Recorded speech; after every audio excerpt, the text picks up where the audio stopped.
morning, everyone. Good morning. Thank you so much for taking the time out of your day to join us for our monthly DDA Cup of Joe, where we at the Coordinating Center bring information that we feel as if may be useful in supporting you or the one that you love, who you are supporting through their caring journey with services and supports from DDA, and then planning outside of those services and supports that DDA the waivers offer. Today, we do have a special guest who will be presenting on special needs planning and alternatives to guardianship.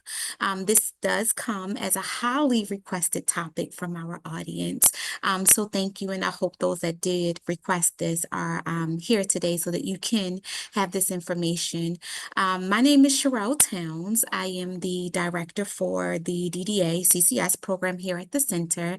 And in a second, I'll give it to my program manager to introduce herself before Kelly starts the presentation. When Kelly starts the presentation, if that's okay, Kelly, if you can just let the audience know how you would like to handle questions. Typically, we do get questions as the presentation is being delivered. It's okay for us to just hold questions to the end, or if you want to pause at some point to open up the floor to questions. Heidi and myself typically monitor the chat box, so you don't have to worry about that feature. We'll monitor it, and as questions come in, we'll let you know when you're ready to start taking them. Okay, I'll let Kiana introduce herself. Good morning, everyone. I am Kiana Huxtable. I'm the DDA Program Manager for the Center, and thank you all for being here today to get all this great information from Kelly. I'll let her take it away. Thank you. I really do appreciate the Coordinating Center inviting me to participate and present today. Kelly McCrae, I have a law practice out of Annapolis doing trust and estates, but I have a particular interest in special needs planning. I went to the University of Baltimore. I did a fellowship in special needs planning and went back and got a certification in estate planning after I got my JD from UV. So we do have a PowerPoint that I have done into a PDF form that they're going to distribute at the end. It has some additional information that's not included in the slides today. But Heidi, if we can advance to the next slide, please. We'll get started. I've divided the presentation into two sections. One to talk about special needs planning in regards to estate planning, and then we'll take a pause, and then we'll go into the alternatives to guardianship. The PDF also includes some references, one of which is the special needs planning guide, which is where I've got the stage 3, if this is where your child might be in identifying, their needs for residential vocational future, what kind of services and supports they're going to have post schooling, high school, getting established with your local agencies like the Coordinating Center for their adult care services, thinking about guardianship and its alternatives, and then the financial and estate planning piece. If you are not in stage 3, we can also talk about what your needs are, but the financial and estate planning is consistent regarding all stages for families. Next slide, please.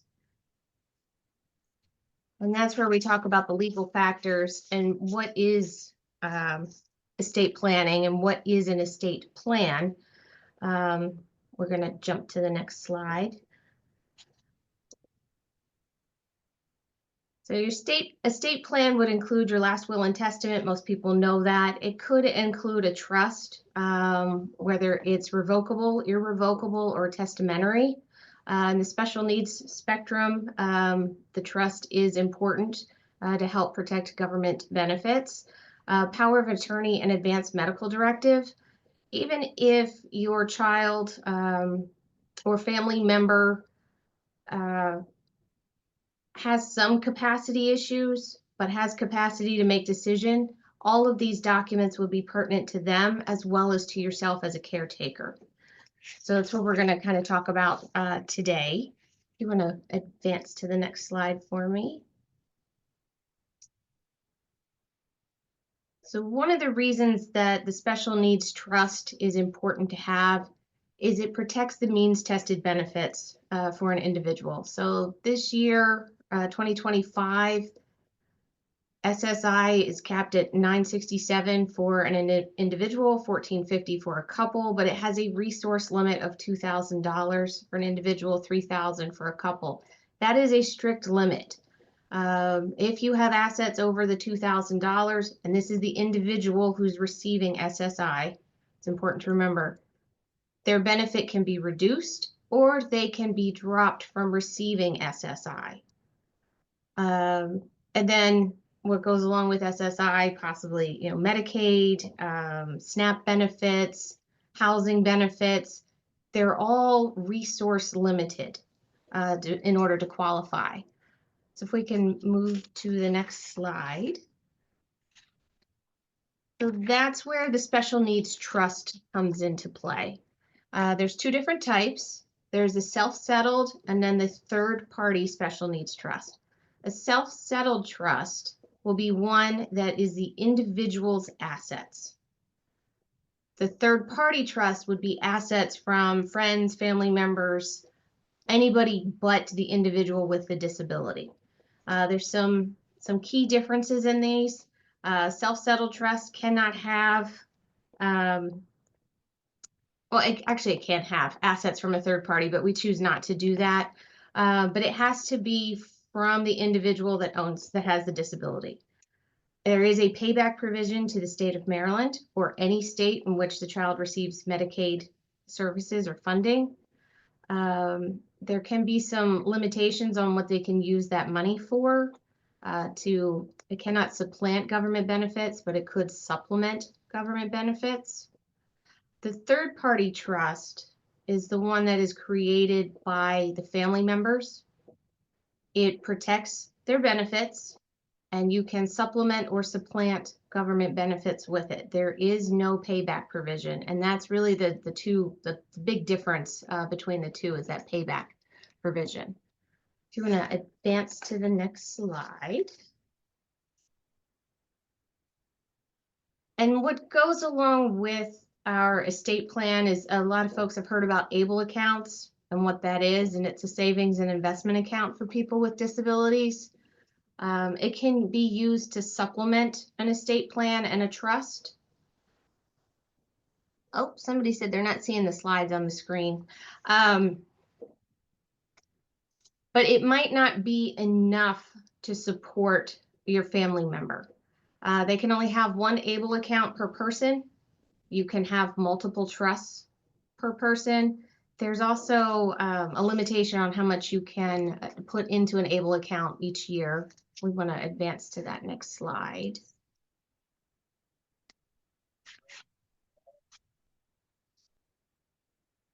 So the annual contribution limit for 2025 is $19,000. If you have a third-party special needs trust, there is no limitation for the amount that is contributed in a year. Other key differences, an ABLE account, you have to have your disability has been identified and established before the age of 26. That is going to change to the age of 46.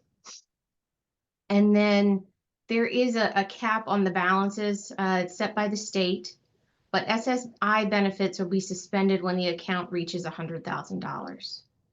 ABLE accounts are also subject to the Medicaid payback provision in some states. Maryland has chosen not to do that. But other states, even if you have a Maryland ABLE account and you move out of state, that state could enforce that payback provision. Okay. Next slide, please. So here's where we're going to kind of pause and go through some different estate planning scenarios. Once I get through these, if you have questions, start putting them in the chat, and we can kind of talk through those before we get to the alternatives to guardianship. So when it comes to estate planning scenarios, we have some folks that'll do a last will and testament, but they really don't leave any instructions to care for the family member with special needs. That can be an issue when they don't know how they're supposed to spend the money. It's also an issue if you say, I will leave the assets to a sibling or family member to take care of them instead of a special needs trust. And the problem with that is once the estate has given the money to that family member, it is theirs. They are under no legal obligation to care for the family member with a disability. And we all have hope that our family members will take care of each other. But sometimes things happen and I have to look at worst case scenario. And worst case scenario is they run off with the money and do nothing for the family member with special needs. So that's why that is not a good strategy. The next one on the list is having no plan at all. This actually happens with quite a few folks. It's a little overwhelming to think about. If you were to die without a will, that's where we fall into intestacy, where there's a state statute that determines how your estate will be distributed to family members. Under the no plan, if you have a family member with a disability who would qualify for a special needs trust, the estate would then have to get a court order. It would become a first party special needs trust because it's a direct inheritance. There will be a payback provision to the state, and that is how it would be distributed. You still wouldn't have any input on care or instructions for your family member on how you wish for them to use the money in their trust. The next one is last will and testament, but you don't set up a special needs trust. You just leave the money directly to the family member with special needs. Again, the estate would have to set up a first party special needs trust, payback provision, and while you might leave some instructions, that is not likely to happen. If you go to the next block, we talk about, oh, sorry, back up one. Thank you. The last will and testament, that's where you've created a third-party special needs trust already. You might have also set up an ABLE account. When we talked about the ABLE account and why it might not be enough, depending on what an inheritance looks like in a given year, if they're going to be left more than $19,000, they wouldn't be able to put the full inheritance into the ABLE account. So that's where you also have a third-party trust to be able to accept those other resources or inheritance that they might get. And that would be a consideration if they have living grandparents that might want to leave assets to them. The grandparents could set up the third-party special needs trust, or a parent could set that up now and have it. The last block on this one would be if you have a revocable third-party special needs trust, which is set up during your lifetime. Possibly a first-party special needs trust if the individual received a settlement for court, or if there's a family member that might have military benefits, you would have to have a first-party special needs trust. And then also the ABLE account, because they all work together to help support the individual. And I didn't mention in the previous small block, it's a testamentary third-party special needs trust. That means it's created within your last will and testament. So the trust doesn't come into play until after you have passed. It's a good solution. I prefer my clients to do a revocable third-party trust during their lifetime. We know it's working. You can start making distributions. You can control the investment options of what money's coming in and how it is growing. You can also make changes to it during your lifetime. If you do a testamentary trust, that is what we call an irrevocable trust because it comes into play after you've passed. So therefore, you're not able to make changes to it. Whereas a revocable trust means you can revoke or amend it during your lifetime. A revocable trust does become irrevocable upon your passing, but you have a lot more control during your lifetime in administering that trust. So that's why we go from worst case scenario to best case scenario on this slide. So I'm going to take a pause at this moment to take any questions that we might have about estate planning, and then we'll go into the advanced medical directive and power of attorney in the next section.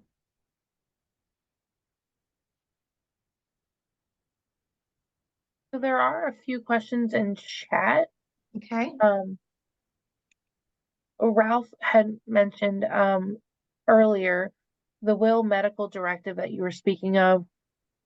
Is it for parents or the child? It can be for both.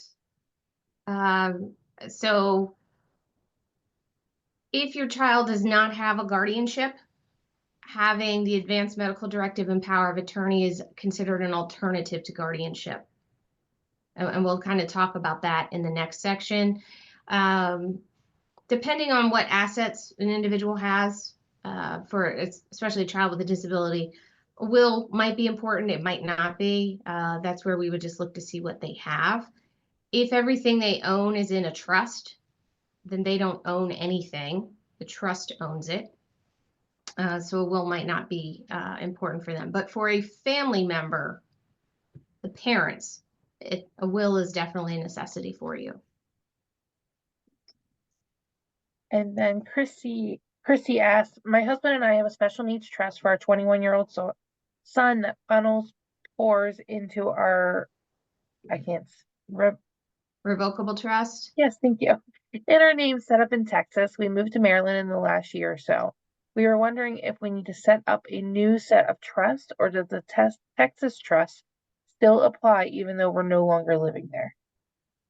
So your estate planning documents, your will, your trust, as long as they were executed properly in a previous state and you move, they are still legally effective. Depending on how your trust is written, I can't give them specifics. But if you have a revocable trust and you move, you can always go in and amend the trust to say you want the laws of the new state that you're living in to dictate or control your trust. Or you could say, no, and this is really where they call it trust shopping, or venue type shopping. You can look at the different statutes or laws of a state to say, we like how they handle trusts better than another state. And you can put that into your document. I'm only licensed in Maryland, so I can only tell you about Maryland law, and any trust that I write would be subject to Maryland law. And then, let me go back. Your will, you might update that if there's any big changes to it, but you don't necessarily have to just because you move states. and then Mabel asked if you could give a quick explanation of the second party irrevocable trust again. There's no second party. There's only first party or self-settled and third party. So an irrevocable trust means that you can't revoke it, right? It's almost more set in stone. There are a few ways it's complicated if you need to make changes to it. But essentially, if you have a testamentary trust that comes in after you've passed, you can't make changes to it. That's where it's irrevocable. And then a third party trust becomes irrevocable upon your passing. Because again, you're limited to what changes that you can make to it. Okay. Maybe that was it. You mentioned testamentary trust. And so I thought that was second, like you said, that was considered second party, but what exactly is the testamentary trust? Testamentary trust is written into your will, into your last will and testament. So it's just further instructions in your will. You can always update your will. You can always update the trust within your will, the language of it, but it doesn't come into play until after you have passed. Okay, and that's why you said the revocable one is the one that you can make changes to while you're still living and make sure things are in place. That's the one that I recommend for my clients. When I talk to my mentors, the old way of thinking used to be just do a third party special needs trust. I like to get my clients with young adults to set up their revocable third party trust, because you can start putting money in now and think of it the same as your retirement account. right? Even though you might not be able to put large sums of money in now, which your child might not need because of your support, you can start putting it into different investments to get it to grow for later in life. And that's why I like the revocable trust now, just because you can control that more. And you're ready to receive any inheritance that they might get from another family member. Okay, thank you. Thank you. We have any other questions about these different scenarios or how an ABLE account plays into effect with your trust? Because what you can do with an ABLE account, because of the housing limit on the SSI, you can pay if rent, let's say rent's $1,500 a month and you only get the $937, you can use the ABLE account to supplement that rental price without affecting your SSI. If mom and dad were to give the money to cover the difference, that's considered in-kind support and it could end up reducing the SSI benefit.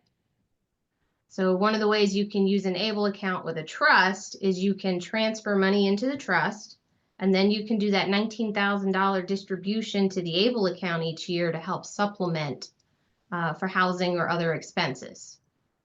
Or you can leave some of the money into the trust and have the trustee pay out of it. It's just really depending on what your goal is for your child. But that's how those can work. And you can transfer money from a first-party special needs trust into an ABLE account or a third-party trust into the ABLE account. And then you can maximize both. Now, what if you're not on SSI anymore? My son's 39. He's a disabled adult child, a DAC. I was helping supplement with his rent. You know, I put $1,000 into his account prior to the rent being paid. Is that just as valid as using an ABL account? So if you have a child that's not currently getting government benefits, but could qualify for benefits later, that's where you could also look at the special needs trust. Even if they're not getting benefits, you think that they might need them later in life. If you set it up now, they could still get a distribution to help. No, he's 100% dependent. He's in a wheelchair. We're getting DDA funding from, and we have Medicaid medical assistance from Maryland. He gets a lot of support from the state, but just the action of helping him pay his rent, because it has nothing to do with SSI. The action of paying his rent, me personally, rather than an ABLE account, I didn't see a difference. You might have like a special case that we could always talk about separately. Okay.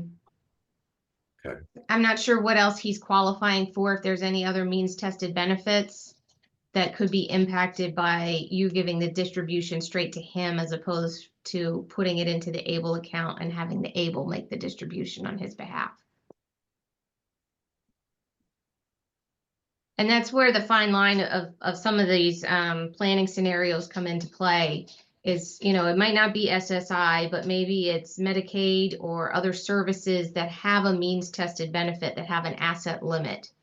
And that's where you need to look to say, if I give the money, or is there another way that we can give the child money to pay for their benefits without impacting their government benefits? Because with SSI, that's the one I have to jump to because I think that's the easiest for folks to recognize. Once you go over that $2,000 for the month, say they don't spend all of their money in a given month. How are you going to spend that down so when the next month hits, they don't have more than the asset limit? Yeah, he's got a $2,000 asset limit. And that's part of us putting money in right before his rent's due. And with that and a Social Security check, his rent goes down and he meets the $2,000 asset limit. Right. So this would be for some, you know, some other individuals is thinking through, oh, we didn't spend that down. How do we do that? Having an ABLE account is one way to do it, because they can transfer money into their own ABLE account and use it as a savings account. The piece that I'm talking about in this scenario is an ABLE, while it works, it may not be enough depending on how much they need to put into it, right? Because of that $19,000 limit a year. So in your circumstance, if you have the money to put the investment into the ABLE account, say you could give him the $12,000 up front, you could put that into the ABLE. They have a financial advisor that you can start growing that money. So it's there for the future, not just for his rent now.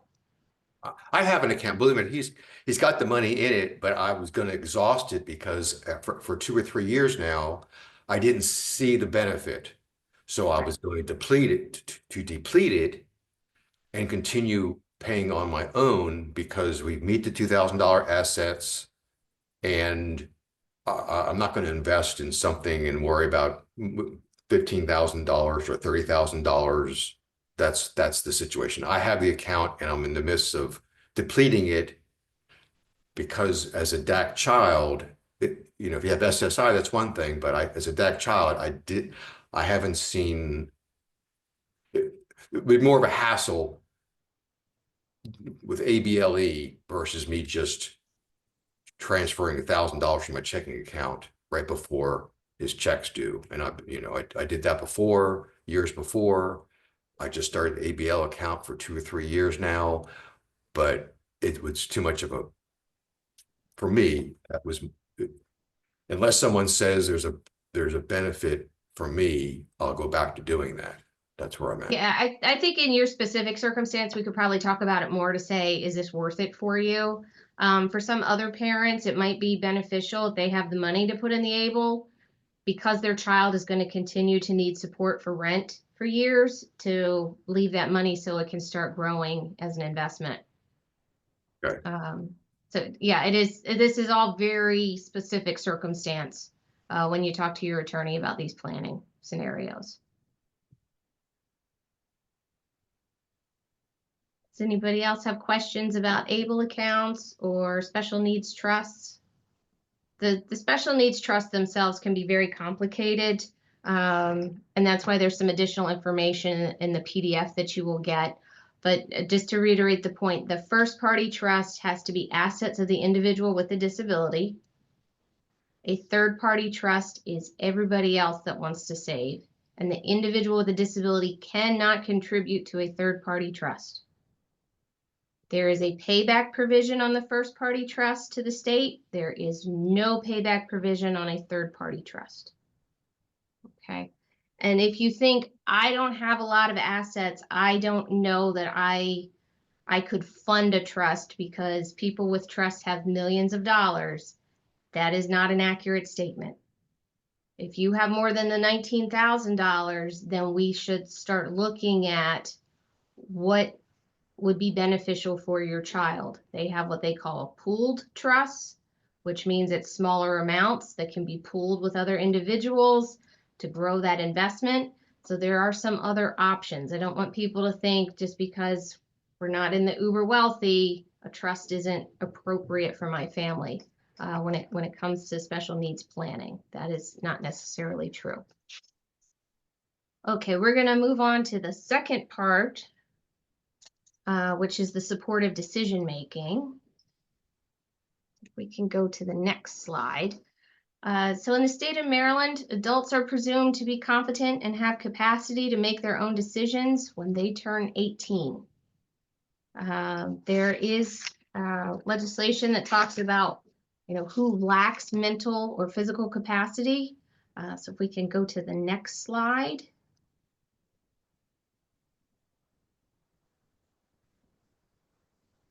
So guardianship, which used to be kind of the default, which we're going away from, is when two physicians, certified clinical psychologists, or social workers determine that a person with a disability is unable to make responsible decisions concerning his or her medical care or financial matters, and there is no alternative available. right? So in the special ed world, this would go from least restrictive to most restrictive. Guardianship is the most restrictive. You are taking away the individual's rights to make decisions regarding themselves. Some people in a seminar I attended referred to it as civil jail because they can't make decisions on their own. So if we want to go to the next slide. So this is going to be the alternatives, right? Joint account holder.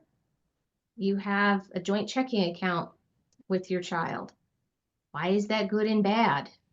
If they qualify for SSI and it has more than $2,000 in it, even though you're a joint account holder, they could become disqualified for SSI. But it is a strategy. Then we have the representative payee, surrogate decision maker. The representative payee is for Social Security.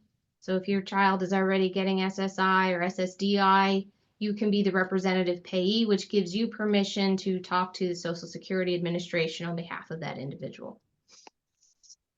There is also the authorized legal representative. That's with the ABLE account. You have been designated to talk to the individuals at Maryland ABLE to help navigate that system for your child. And then the surrogate decision maker is for healthcare. If you don't have an advanced medical directive, the state of Maryland will look to your family to help make decisions on your behalf. But that doesn't give you that, what everybody knows as the HIPAA release, right? They can withhold information, but if it's for life-threatening care, they can talk to you about, what the family would like to do. All great, but not quite enough when it comes to the individual. And then you get into supportive decision-making, right? So this is the alternative to guardianship, where an individual with disabilities will keep their rights for their decision-making, but they have a plan in place of who these individuals are that are going to help them with their decision-making. So if we can, I have a couple slides to go with supportive decision-making, if we can go through those real quick. And then I'll have to back up. So here we go. So it's talking about, instead of people making choices for them, who will help them with making their own choices? Whether it's going to be friends, families, family members, other professionals who can serve to support them. And how do we support this individual when they want to communicate what they'd like to do with their own choices? So if we can go to the next slide.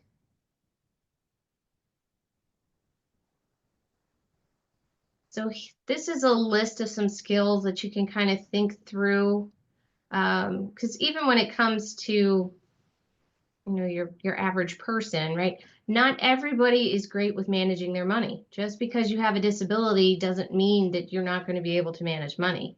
We have some people that they just like to spend, right? So has your child had practice with money? Do you take them shopping and let them use an allowance or something so that they can understand about the exchange of money and what that means? The same with their healthcare decisions. Are you talking to them about, is this a treatment that they want to have, or is this something that they want to undergo? Talking to an individual about where they want to live, what they want to do, activities that they want to do, how they want to dress, how they would get chores done around the house. These are all some things that you can start talking to your child or your adult about that feed into supportive decision making. If you go the guardianship route, the guardian is making all of these decisions on behalf of the individual. And that's where we're saying there could be an alternative to that, where they do have input and choice into what happens. Heidi, if I can have you actually go back 2 slides to the one that shows, perfect. And that's where we come in with the agent for the power of attorney and advanced medical directive. This goes along with supportive decision making as well as for the family members. your power of attorney is your financial power.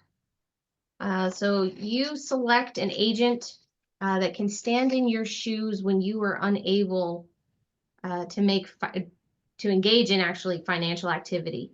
Whether that's you're out of town, you're traveling and something comes up. If you become temporarily incapacitated for some reason, or if there's a permanent incapacity. And that's usually what you think about for adult family members as they age, on early onset of dementia or something along those lines.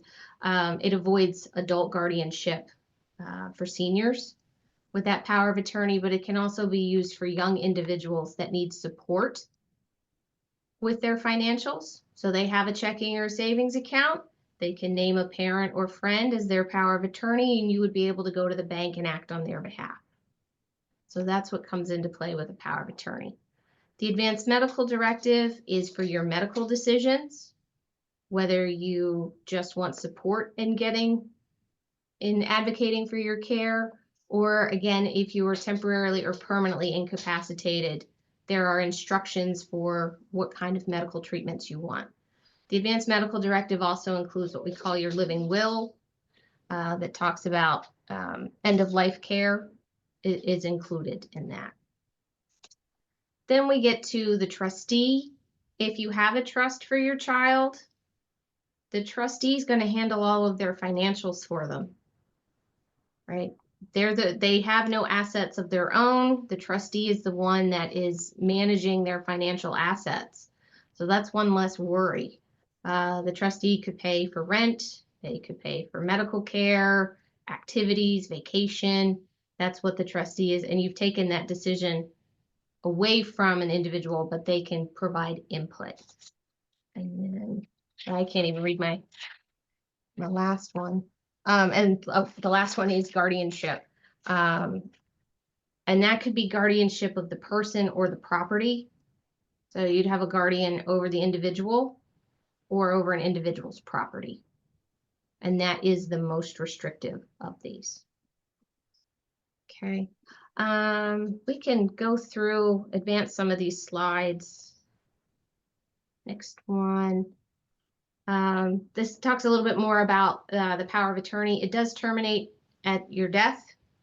You can have a general, which is the broad power, or limited, which is expressed specifically what power your agent would have. Could be durable, effective immediately, or springing upon a triggering event. It's very cost effective, but it does have potential for abuse, just because you need to identify someone that you trust, because anything that you can do financially, they can do for you. Open or close a bank account, they can do it. Buy or sell a house, your agent can do it. So it's very important to pick your agent carefully. This document can be updated relatively easily and inexpensively if you decide to change who your agent is. If you want to go to the next slide. There is no specific guidance on who can execute. When it comes to capacity, it's does the client have an understanding of what property they have, and can they communicate what they want to have happen with their financial affairs? And that's where that abuse piece can also come in. We can go to the next slide. And then this is the advanced medical directive. You can have one or more individuals serve as an agent. You can also do that with your power of attorney. Just make sure if you pick two people, you have a final decision maker in case they don't agree. But life-sustaining procedures are also included in your advanced medical directive. Nutrition, hydration, pregnancy, organ donation, that would all be included in that document. And again, easy to update, not super expensive to do. If you change your mind on who you want to be your agent, or if something happens and you've decided you don't want a specific treatment anymore, you can put those instructions into your directive. Next slide. And again, capacity, you have to be competent to make your own decision. You have to be 18, and it's still a gray area on, are you incapable of making an informed decision? We have some people that, while you get doctor's advice, as long as you understand it and you say that's not a treatment I want, you still have capacity to determine what you get. Okay, next slide. And then this just kind of talks about the duties of a trustee. They are a fiduciary, meaning they have a legal responsibility to manage the trust for the benefit of the beneficiaries. So if they mismanage the money, there are legal actions that could be taken against the trustee. But they do need to keep their trust property separate from their own property, and they have a duty to protect it. Okay, next slide. Now we're down to questions. Do we have any questions on this portion of the presentation? Sure, I got one. Okay.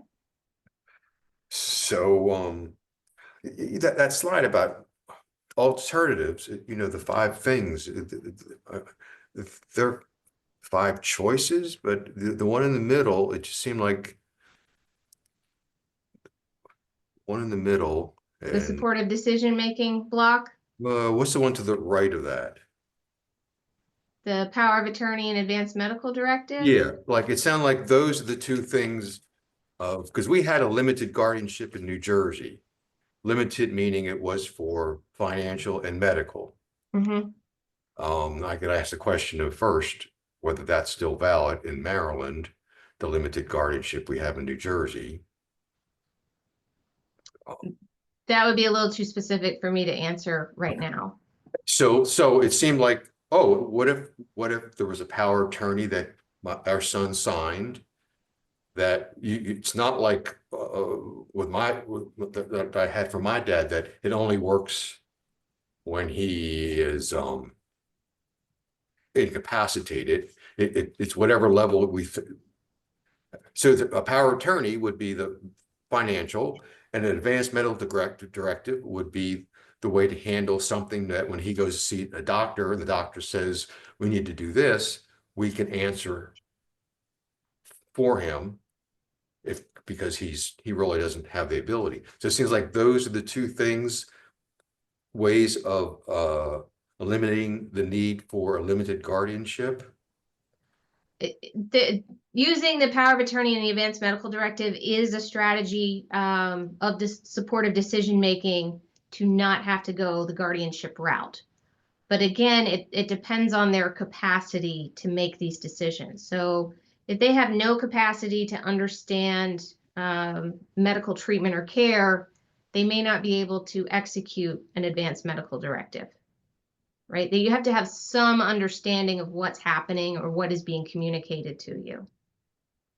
Just because you choose not to do a treatment that a doctor's recommending doesn't mean you don't have capacity. That is executing your choice.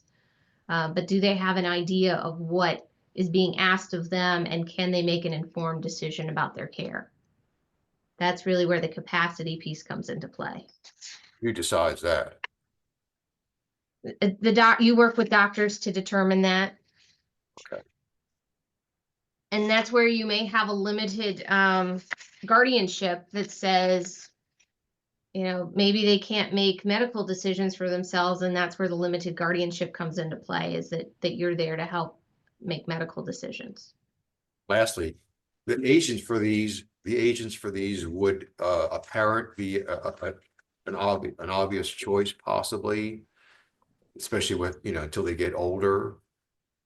A lot of folks pick their parents, but as a parent, you have to understand they don't have to select you. I understand. I just They can select anybody over the age of 18 that they wish to be their agent. And sometimes that's hard to swallow as a parent, to say, wait, they didn't pick me.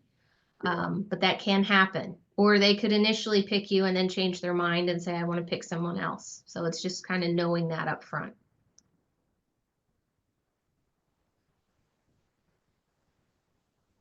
Thank you. Does anybody else have questions about these documents? So this is why it's important for you as a parent to have them, as well as possibly for your child.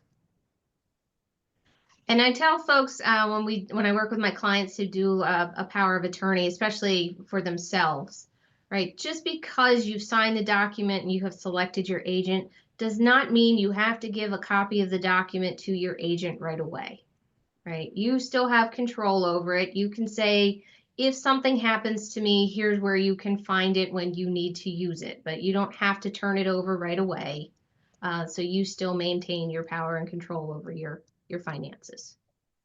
But it is just having the knowledge that your agent has a lot of control on your behalf. And so it's selecting that person thoroughly. And who do you trust? Anybody else?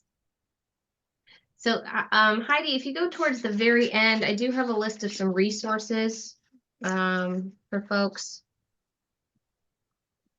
The second to the last slide.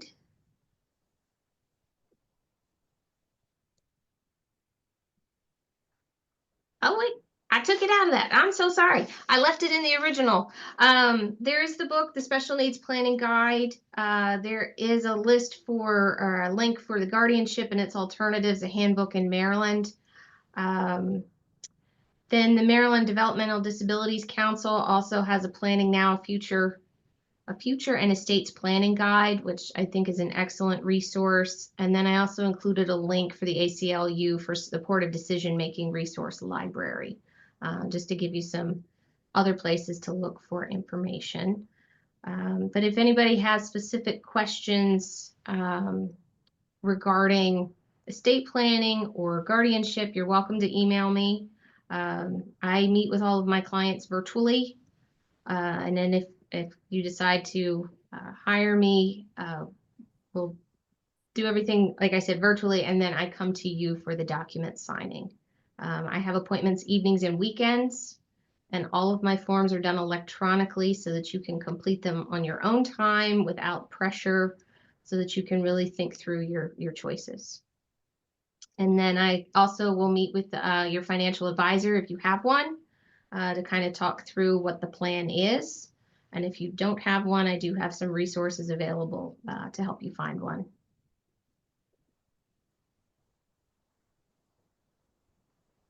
Thank you so much, Kelly, for your presentation and the knowledge, your expertise that you shared with the audience today, and then also for taking the moment to kind of answer questions as they came about from the audience. We greatly appreciate this time with you. If there are no other questions, then we can go ahead and dismiss. But before doing so, we do offer this platform every third Friday of the month. Kelly's presentation will be sent out, so you can watch emails for that, along with those resources. You'll have those at your fingertip.